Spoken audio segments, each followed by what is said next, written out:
본 말씀을 통해서 사랑의 표현이라는 제목으로 하나님의 말씀을 증거하겠습니다. 이 표현되지 않은 사랑은 확인하기가 어렵습니다. 우리가 하나님을 사랑하고 또 성도를 사랑하며 부모와 자녀를 사랑한다 할 때도 속으로는 다 그런 마음이 있어도 이것이 나타나지 않으면 알기가 어렵습니다.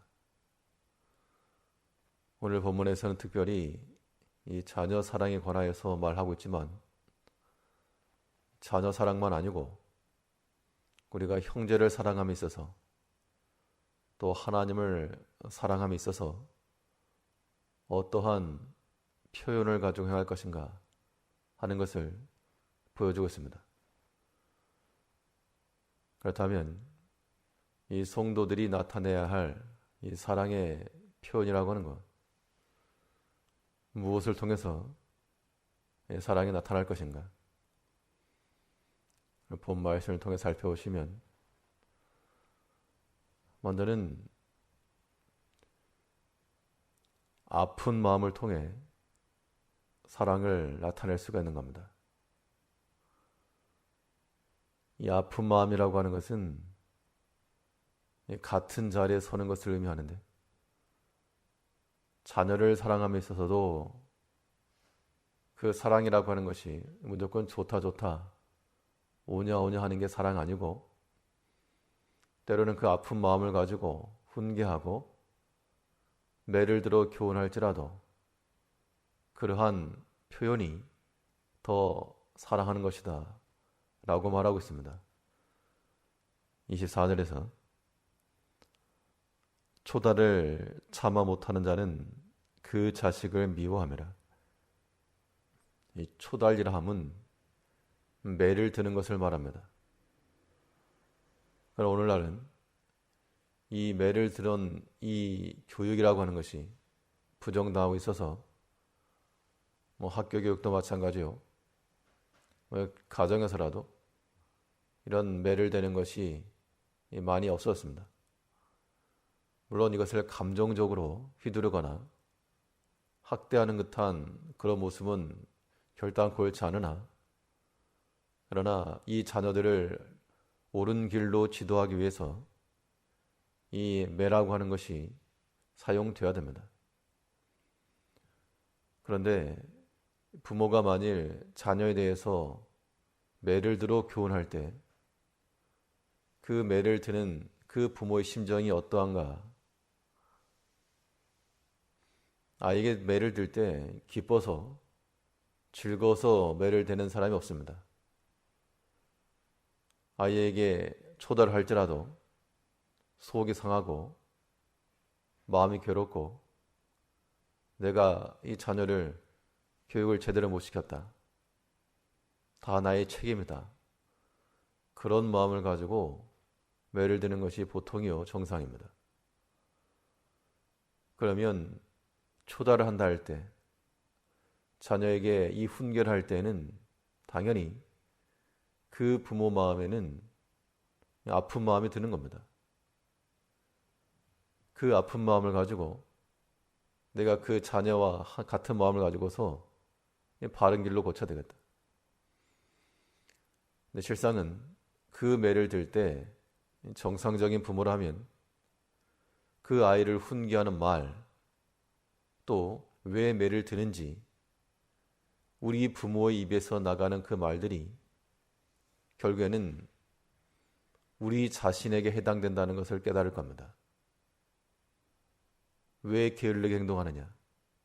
실상은 우리 자신의 모습이요. 왜 거짓된 말과 행실하는가? 매를 들지라도 실상 그것이 우리의 모습이라는 겁니다.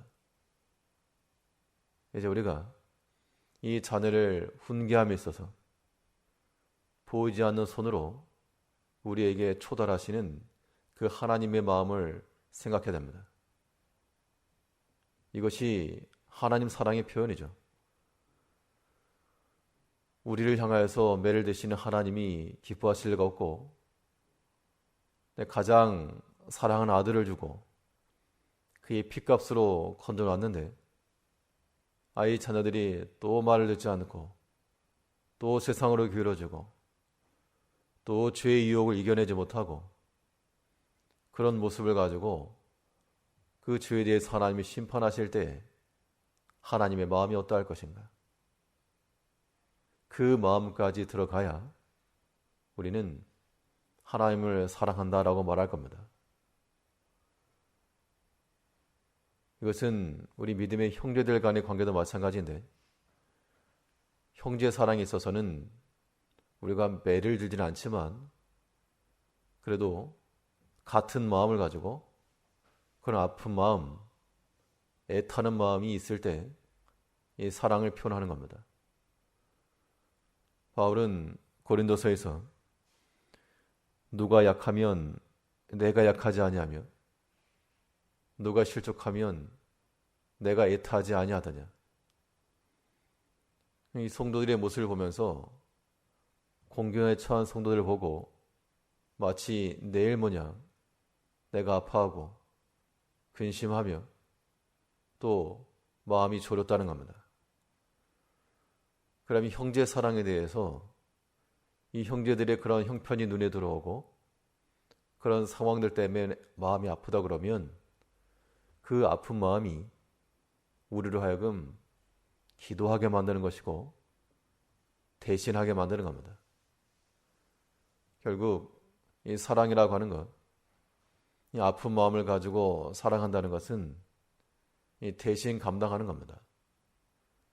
저 약한 자를 내가 대신해서 도와주고, 이게 사랑이죠. 예수님께서 우리 대신 죄를 짊어지신 것도 우리를 향하신 하나님의 사랑이요, 또 누구라도 내가 대신하겠다, 이건 다 사랑의 표현인 겁니다. 유다가 이 요셉 앞에서 베냐민을 대신해서 자처하여 잡히기로 했을 때 저 아이를 놓아주시고 내가 대신하여 주의 종이 되겠나이다. 또 베냐민에 대한, 이 동생에 대한 사랑이요, 아버지를 아끼는 마음 때문에 대신 자처한 겁니다. 그 아픈 마음이 그로 하여금 대신 잡힌 자리에 나아가게 하였고, 그것이 또한 그 사랑을 인하여 요셉이 그 감정을 주체하지 못하고 목 놓아 통곡하며 자기를 고백하고 다 같이 사는 길이 되었습니다. 이제 우리가 세상 기준처럼 다른 사람의 아픔을 밟고 일어서는, 다른 사람이 고통당하고 죽어야 내가 사는, 이러한 기준이 아니고 도리어 내가 아파하며 내가 낮아짐으로 다른 사람을 살리는, 그것이 결국 또한 우리가 사는 길입니다.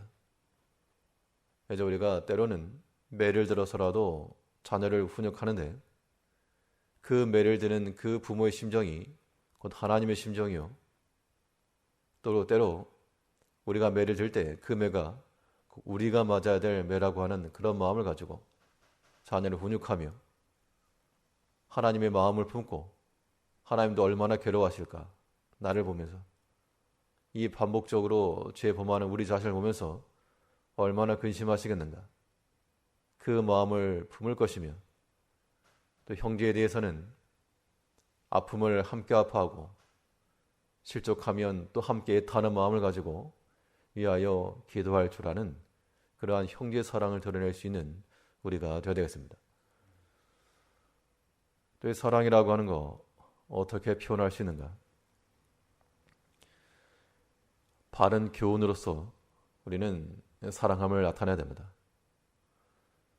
이 바른 교훈이라 함은 우리가 들어서 알고 있는 말씀이요, 이미 배워서 한 말씀이라도 그러한 말씀들이 우리에게서 영적인 습관이 되기까지 익히고 힘써야 됩니다. 아무리 많은 말을 들어도 내가 깨닫지 못한 것이면 또 들어도 모를 일입니다. 한번 제대로 알면 그 다음에는 뭐 응용도 가능합니다. 우리가 하나님 말씀에 대해서는 이 교훈이 우리 귀로 들어와서 귀로 나가지 않고 우리에게 들린 그 말씀이 우리의 뇌리에 박히고 마음에 박히고 우리 사상에 박힐 때까지, 그래서 우리의 영적인 습관이 되기까지 주목을 해야 하지만이 거기서 바른 모습 나오는 겁니다. 그러한 습관이 생기기까지는 반복적 훈련입니다. 자녀들이 숟가락질, 젓가락질 처음 배울 때 허틀지만 그걸 자꾸 시켜서 자꾸 도와주면서 바른 습관 생기게 하는 것처럼 우리는 하나님 말씀이 우리에게서 바른 습관이 생기기까지 항상 돌아보며 때로는 징계를 하며 훈련을 시켜야 됩니다. 그 또한 사랑의 표현이다라고 말하고 있습니다. 24절에서 초다를 참아 못하는 자는 그 자식을 미워함이라. 자식을 사랑하는 자는 근실이 징계하느니라. 이 근실이 징계한다는 것이 시도 때도 없이 눈에 보일 때마다 잔소리처럼 하라는 거 아닙니다. 도리어 그런 것은 자녀 교육에 있어서 별로 도움이 되지 않습니다. 매를 질 때는 정말 필요할 때 확실하게 드는 것이 필요하고, 그 전에는 근실이 징계라고 하는 것이 꼭 매를 들어서만 징계가 아닙니다. 이 징계는 마치 미세 조종과도 같아서 자동차를 운전하거나 뭘 다룰 때 자동적으로 움직이는 거라 그래도 미세한 조정이 필요합니다. 그래야지 그 방향을 유지할 것인데, 이 자녀 사랑에 있어서도 항상 화를 내고 매를 들지 않지만 그래도 바른 교훈으로서 지도하고 가르치는 것은 근실이 끊임없이 이루어져야 됩니다. 언제까지? 바른 습관이 생기기까지. 더 말하지 않아도 자연스러운 그런 영적 습관이 되기까지 우리가 기도하는 법을 가르치고 하나 앞에 예배하는 법을 가르치며 또한 물질 섬기는 법을 가르쳐야 됩니다. 이것은 자녀 사랑만 아니라 하나님을 향하여서도 또한 형제 사랑을 향하여서도 우리는 우리 자신을 항상 조정하고 다스려서 우리가 먼저 바른 길로 나아가며 또 함께 바른 길을 제시하여 서로가 피차간 하나님 앞에서 이 믿음의 길, 바른 길 가는 것, 이것이 우리를 근실히 징계하는 것이며 사랑의 표현이라는 겁니다. 오늘 하루 동안에도 우리 자녀들을 사랑할 때 그냥 좋아서 오냐가 아니고 그 자녀들을 대하면서 아픈 마음을 가지고 그 아픔의 매를 우리 자신에게 들어 기도하며 바른 길로 나아갈 바른 자녀들로 성장하기를 간구함과 동시에 그 아픈 마음으로 하나님의 마음을 헤아리며 형제들의 형편을 돌아보고 위하여 함께 기도할 저라는 사랑을 나타내는 성도님들 되시길 바라겠습니다. 기도하겠습니다.